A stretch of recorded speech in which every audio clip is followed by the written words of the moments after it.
The yard was silent, except for the wind. It was 4:30 in the morning, the kind of cold that bit through every layer of fabric and skin. Frost clung to the metal walls of the huts, spreading in thin white veins that glittered under the dim floodlights. Rows of cadets stood at attention, boots buried in 6 inches of snow, breaths rising in sharp clouds. The air smelled like diesel and frozen steel.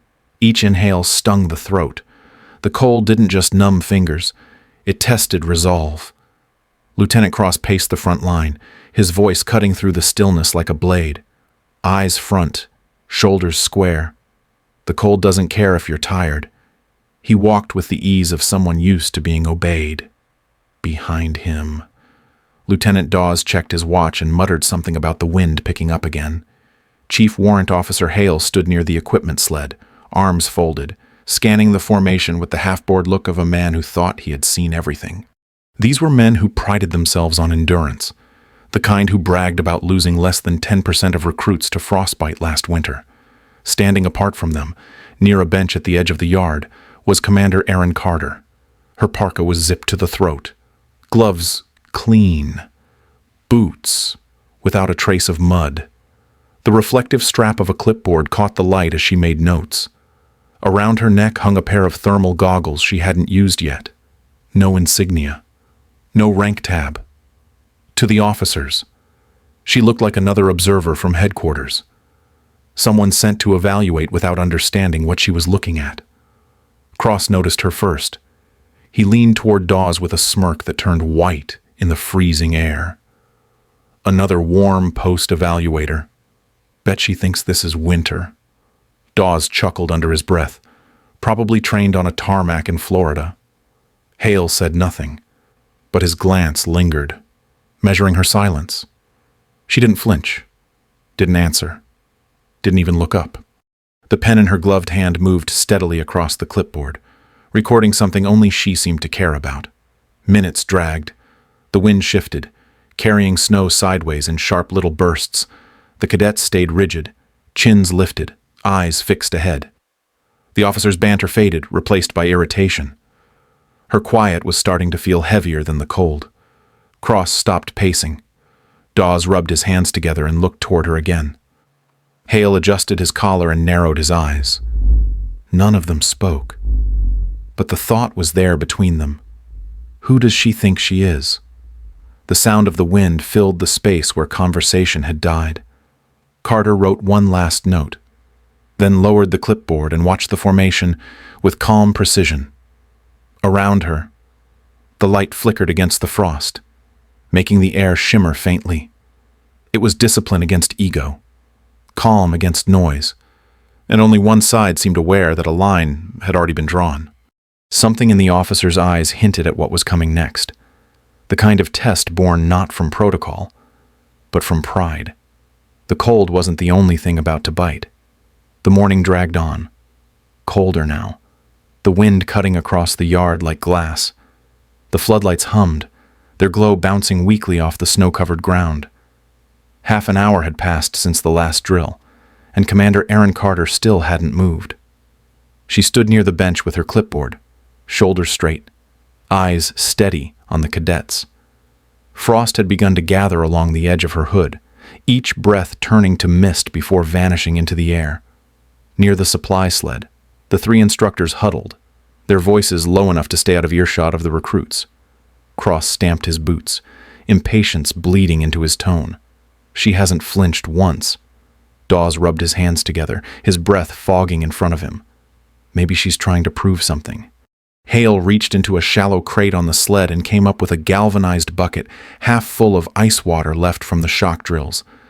The slush swirled inside, glinting in the light. He grinned, tilting the bucket. Cold enough.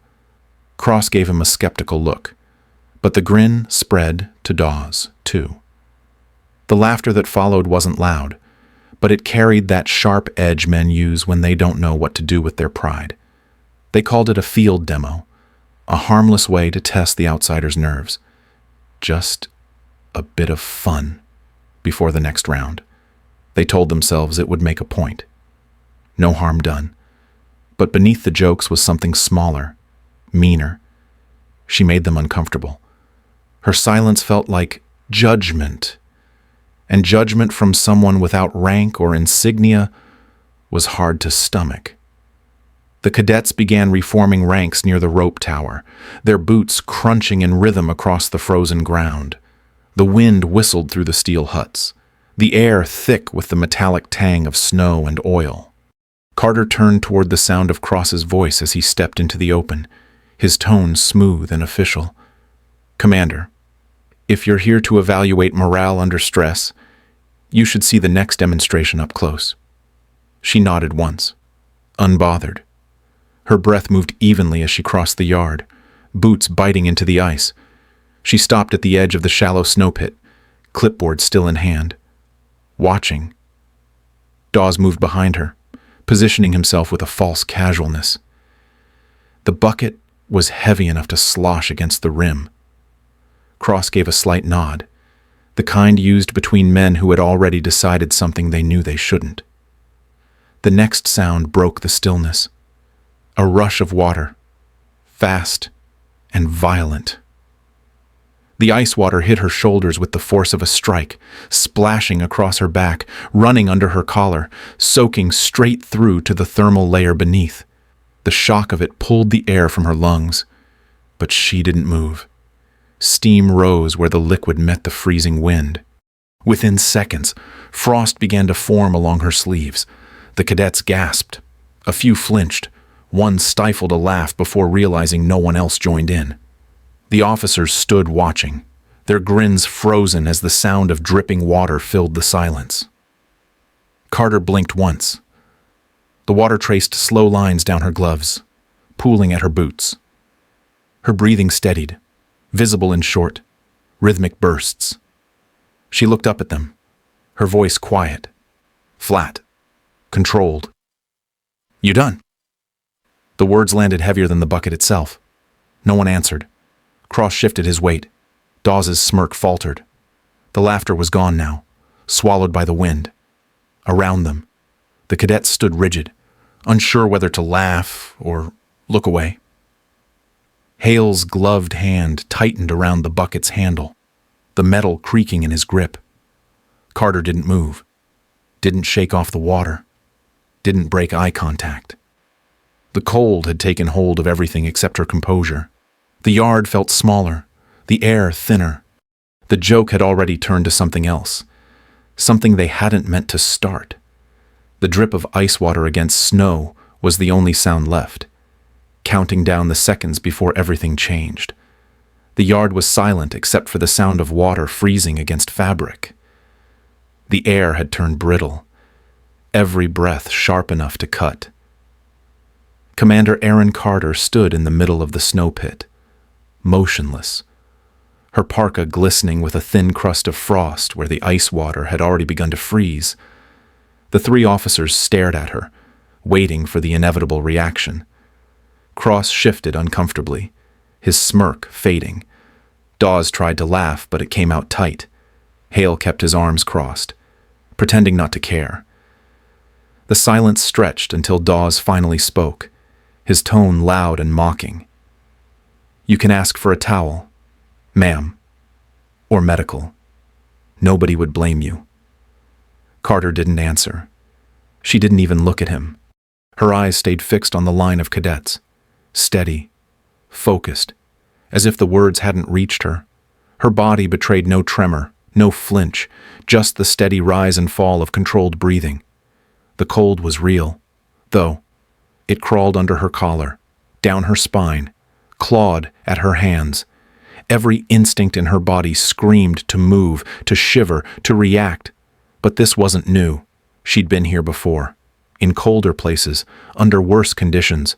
Her mind went back to training. Coronado.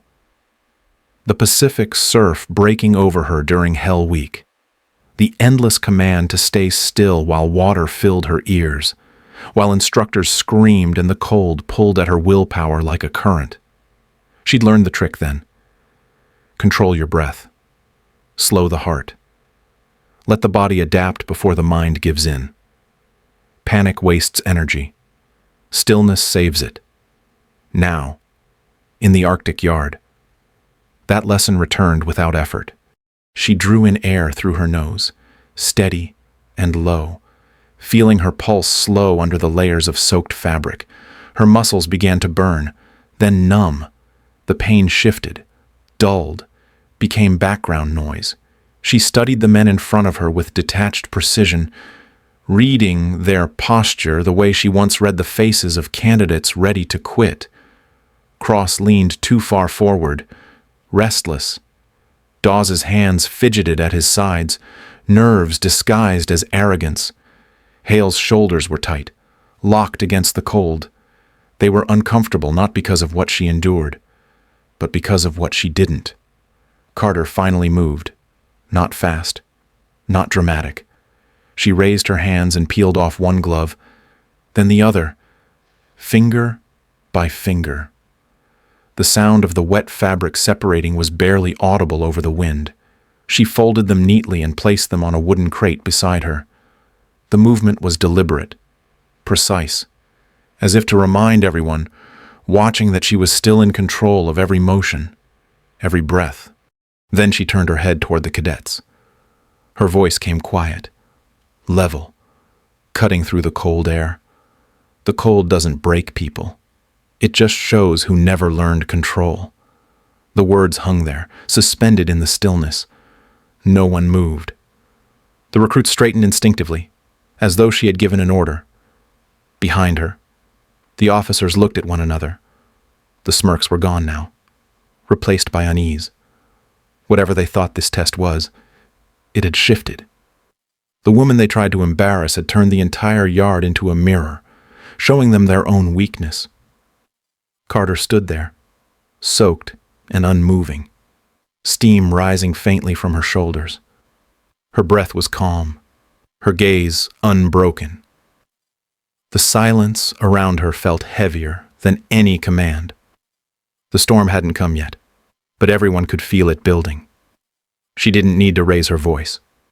She already owned the yard.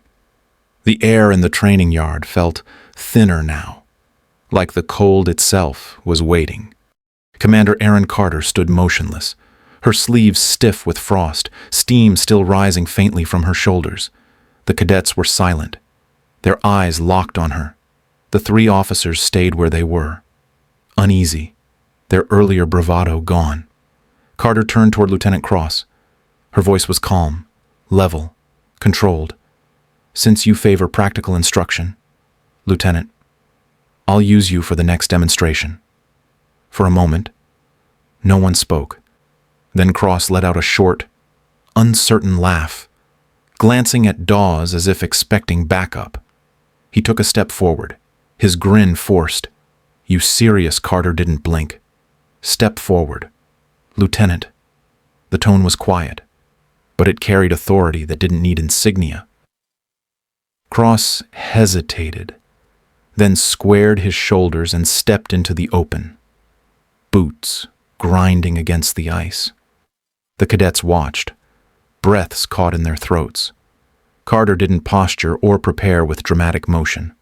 She simply shifted her stance, one foot sliding slightly back, her center of gravity lowering. Cross lunged forward, reaching to grab her parka, but he was already off balance. Carter pivoted on the ball of her back foot, slipped her leg inside his, and redirected his weight in a controlled sweep.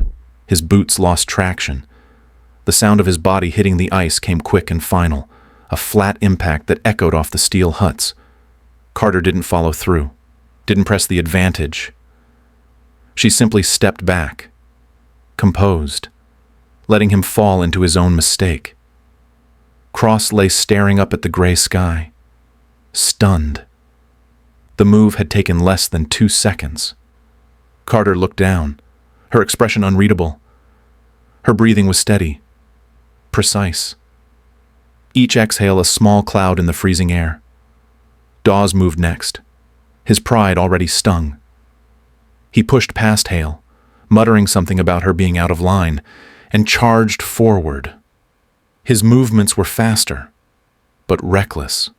Carter turned her body perpendicular to his momentum, caught his wrist as he reached for her, and used his own force against him. His feet slipped, his balance gone. She guided him into the snowbank with a twist that sent him sprawling face first into the drift. The sound was muted. A soft thump followed by a grunt. She released him immediately, the motion clean and efficient.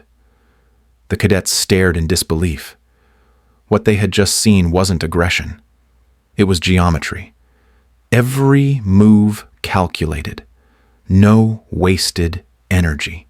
No anger.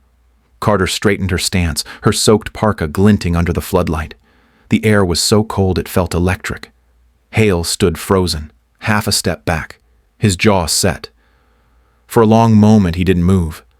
Then pride pushed him forward.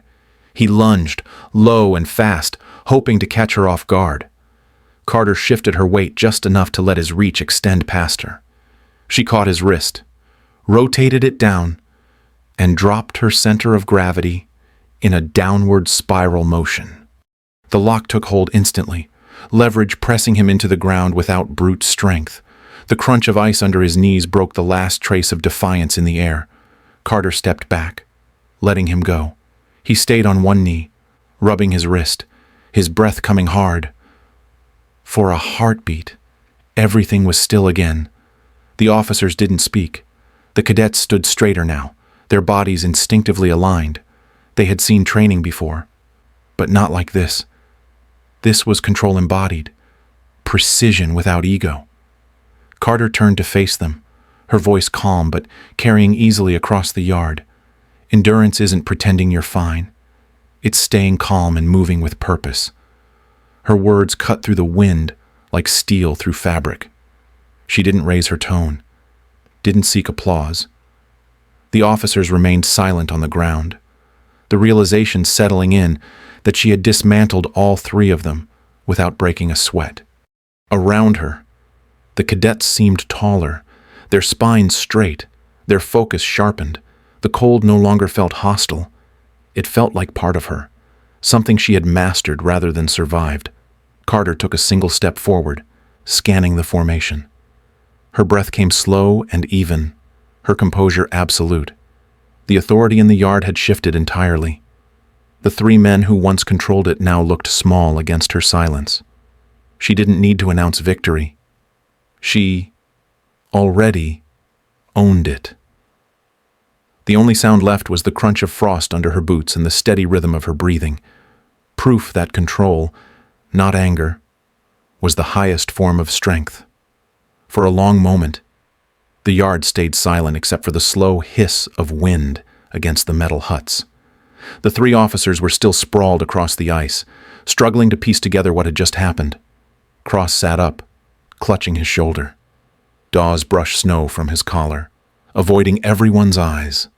Hale stared at the ground, wrist stiff, the faint trace of disbelief written across his face. The cadets hadn't moved. No one dared. The air felt heavy, like it was holding its breath. Then came the steady rhythm of boots crunching across frozen gravel. Commander Marcus Bishop had arrived. He was the kind of man who didn't need to raise his voice to command attention. The gray in his beard caught the light as he crossed the yard, two admin aides trailing behind him with clipboards. He stopped near the center of the formation, his gaze sweeping over the scene. Three instructors on the ground, a formation of cadets frozen in place, and standing at the center, soaked, steaming in the cold air pow, was Commander Erin Carter. Bishop's tone was even, but sharp enough to cut through the frost. Someone want to explain what in hell I just walked into. Hale was the first to speak. Commander, she attacked us. We were conducting a standard drill. It got out of hand. Dawes chimed in fast, trying to sound composed. A misunderstanding. Sir. She escalated it. Cross finally found his footing, his voice shaking slightly as he said she overreacted. We were just trying to include her. Bishop listened without expression, eyes shifting from one man to the next. When none of them could look him in the eye, he turned to Carter. She hadn't said a word. Her parka was still wet, edges beginning to freeze again. but she stood straight, unbothered, her face calm. As she lifted her arm to adjust the strap of her thermal goggles, the cuff of her sleeve slid back just an inch. That's when Bishop saw it. The faded gold ink on her wrist, the unmistakable outline of a trident. For a second, he didn't move. His expression changed almost imperceptibly as the pieces fell into place. His voice dropped, low and measured. Carter. Erin Carter. SEAL Team 12. Cold Water Extraction Division. SEER Instructor. He remembered now. She was the one who designed the cold endurance course they were standing on. The officers froze. The color drained from Dawes's face. Cross straightened instinctively, the reality hitting harder than the fall had. Hale's jaw tightened, regret visible even through the cold. Bishop took a slow breath before speaking again, his tone flat but heavy with controlled anger. You dumped ice water on a Navy SEAL, a combat veteran who built the protocols you've been bragging about teaching. He let the words hang in the air. The aides kept writing, their pens scratching quietly as the silence deepened. He stepped closer to the officers, his voice quieter now, more dangerous for it. You embarrassed a decorated operator because she didn't have rank on her sleeve. You thought silence meant weakness. The three men stared at the ground. Bishop turned toward the cadets. What you saw here was a lesson. Discipline isn't measured by who yells the loudest or who holds command on paper. It's about judgment. And if you ever treat a fellow service member like this, you don't deserve this uniform. No one moved. The cadets' faces were pale, eyes fixed on Carter. The wind had stopped feeling cold. It just felt still. Bishop looked back at her, the hardness in his expression giving way to something quieter. Respect. You wrote this course, didn't you? Carter met his gaze and gave a single nod. That was all. No need for words. Her silence carried more weight than any defense could.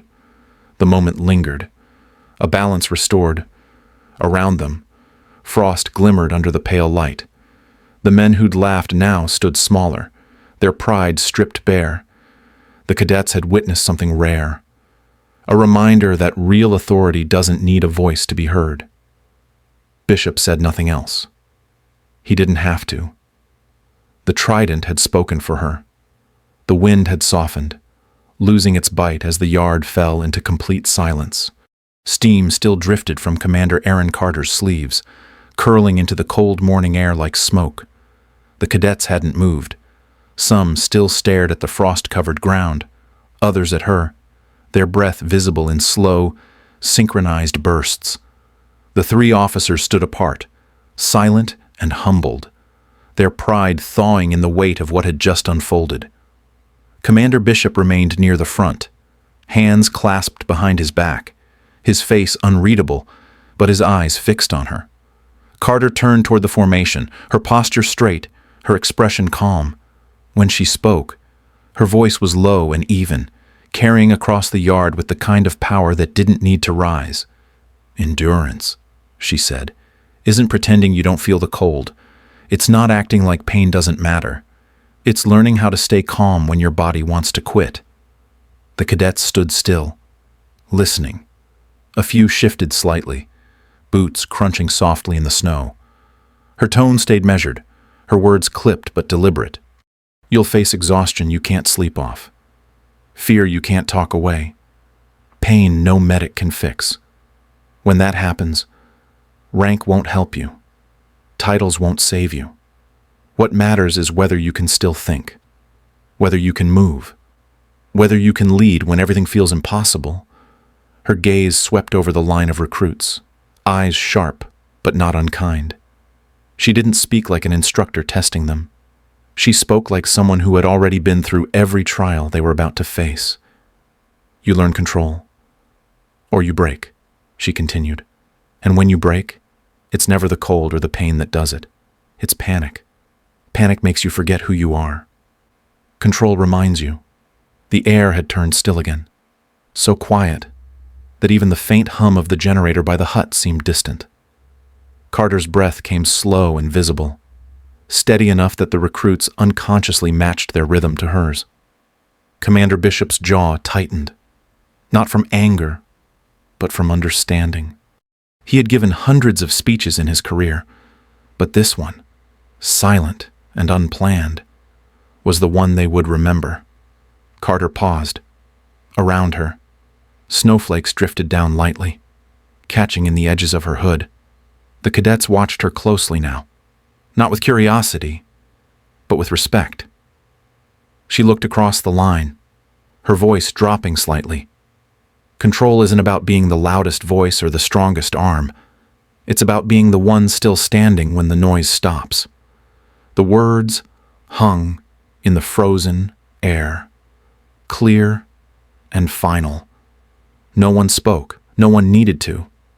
The lesson had landed in the quiet, not with cheers or commands, but with the stillness of understanding.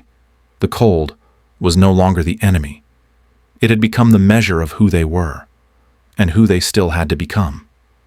The yard stayed silent long after Commander Erin Carter's voice faded. The wind had softened to a whisper, carrying the last traces of her words through the frozen air. The first light of morning broke across the horizon, spilling gold over the snow. The cadets stood at attention, but their expressions had changed. No one dared to move or speak. Private Voss, the youngest in the formation, kept his eyes on her. He remembered how he'd smirked earlier when the officers dumped the bucket over her. Back then, it had seemed harmless, even funny. Now, he felt small for laughing, watching her stand there, unshaken and calm while everyone else lost control. He finally understood. Strength wasn't about shouting orders or showing muscle. It was about silence that couldn't be broken, composure that didn't need defending. Carter turned and began walking toward the far end of the yard. Her boots crunched softly in the snow. The cadets parted without a word, instinctively clearing her path. Frost glimmered on her sleeves, catching the sunlight before melting into thin steam. Commander Bishop watched her go, eyes narrowed in quiet respect. As she disappeared into the white distance, he spoke almost to himself. That's why SEALs never freeze. And then, as the scene settled into stillness, the thought lingered. What would you have done if someone tried to humiliate you like that? Would you fight back or stand still and let control speak for itself? Think about it. And if you know someone who mistakes silence for weakness, maybe they need to hear this story too.